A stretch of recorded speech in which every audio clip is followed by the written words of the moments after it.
other board member and the chair of the Hudson Renewable Energy Institute is our friend, Mr. Allan Page, who probably called each and every one of you here in this room and invited you to come. So with that, I would like to ask Allan to please come forward and begin our program today. Mr. Page.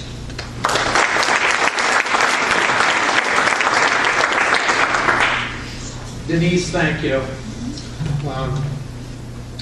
Want to start off by certainly thanking Marist College, Dr. Murray, Elmore Alexander.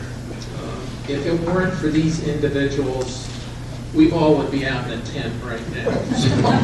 And the accommodations, what they have essentially put together and allowed us to use is really exquisite, and it's based on their willingness to engage in these discussions is the reason why we are all here today.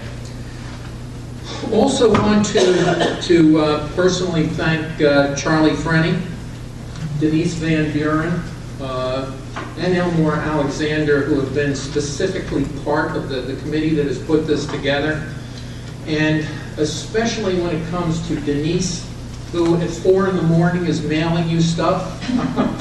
I mean, A morning person. A real morning person. She has put the packages together and made the conference work. We've already recognized the sponsors, but also want to recognize 2 people that have worked along with Elmore, Renee Stegano and Robin Will. I don't know whether they're in the room. They're outside, but those 2 individuals, you've already met them, and they again have been the logistics behind what we're enjoying this morning and today. But also want to thank the speakers. And today they'll be introduced subsequently, but you know, the content of what they have to say makes this really a learning bonanza, and I think you're going to very much appreciate the time and effort that these speakers have put into the conference. And also participation. The participants at the conference make the conference truly world-class.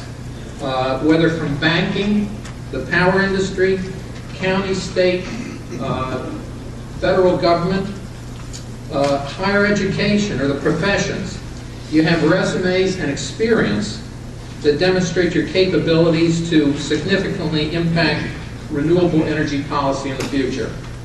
And I want to especially thank you for being here today to listen, to participate, and provide your leadership to promote the development and use of renewable energy.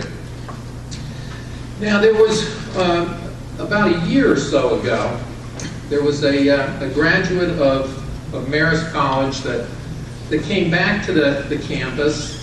His daughter was graduating from the college. And as his daughter and he are walking along the campus, they bump into a professor they both had. And so they stopped to talk to the professor. And they said, who was part of the economics department back then, and now part of the business school. And they said, the father said to the professor, "Good to see you, and one thing that we noticed is that the final exam I took and the final exam my daughter took had the exact same questions on it." Professor looked at him and said, "You're right. The questions are the same. The answers have changed." So that's what we're about today, to look for those answers. And the questions about energy have always been there, but the answers and the solutions have changed. The focus today is on the development and use of renewable energy through competitive market mechanisms, which is also the mission of the Hudson Renewable Energy Institute. And I'm going to throw in a commercial here. Would like each and every one of you to join the Institute. We're a non-for-profit organization. And we want your membership. We want you to give us a test ride, see what we're doing. We have membership fees that we are going to waive today. We'd like you to make a contribution, whatever you see fit. Make that contribution. We'll make you a member.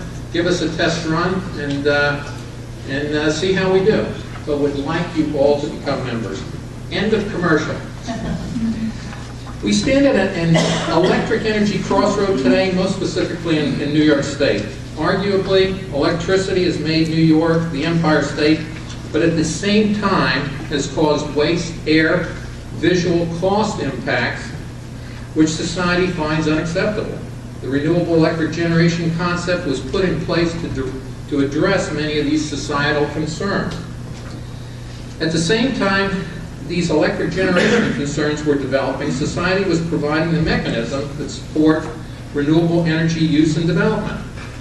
Such supporting mechanisms include open transmission access, independent system operators, competitive opportunities proceedings in New York State, renewable portfolio standards, retail access, the smart grid and IT capabilities.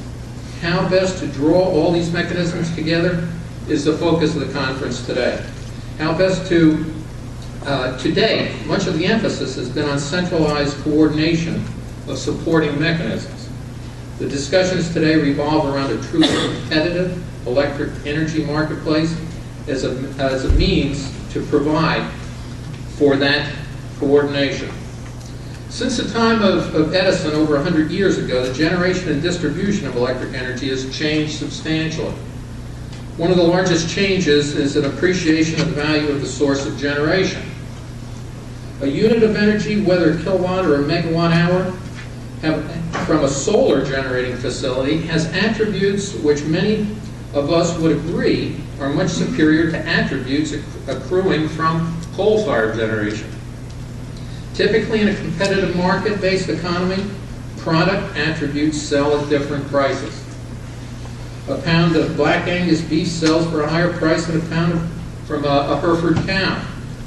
A pound of coffee from Starbucks sells at a higher price than a pound or cup of coffee from Dunkin' Donuts. Whether energy, nutrition, caffeine, these as well as other products are mass-produced and may be termed commodities. However, when it comes to electric energy, typically the energy can only compete in the marketplace based upon price. The reason for the competition being exclusively on price is based upon a marketplace established at the time of Edison, when 1 kilowatt hour could not be distinguished from another kilowatt hour, and when no one really cared about the kilowatt hour or where the kilowatt hour was coming from. Today, renewable energy production cannot compete as a commodity exclusively on price. Probably today, now more than ever, with the price of natural gas and the energy prices in the New York ISO, that statement is more and more appropriate. In order to level the playing field to allow renewable energy production to compete nationally and internationally, society has provided subsidies. These subsidies are called RECs, renewable energy credits, or feed-in tariffs, or net metering, or alternative compliance payments, or production tax credits, cash grants, or as in the case of New York State and its RPS, centralized procurement payments. Now there are many changes that have taken place technologically since the time of Edison. No longer are moving parts required to exclusively generate a kilowatt hour. Metering and information technology are capable of tracking and billing for energy units being produced. Customers in many parts of the U.S. can shop for electric supply provided through aggregators or energy services companies, ESCOs. And one of our speakers this morning is from an ESCO, John Schultz, who will talk about what the ESCOs can provide. A kilowatt hour can be tracked from a source, an hour generated to a meter where the energy will be distributed. Since the time of Edison, there have been some significant policy changes. With the National Energy Policy Act of 1992 opening up the electric transmission system, the competitive opportunities proceeding in New York State, allowing electric retail customers to buy supply from parties other than their local utility. Clean Air Act legislation, providing production cost advantages to renewable sources of electric generation. The establishment of independent system operators, ISOs, and renewable portfolio standards. But even with the technology changes and policy changes that have taken place during the course of the last 100 years, we are still stuck in the Edison marketplace.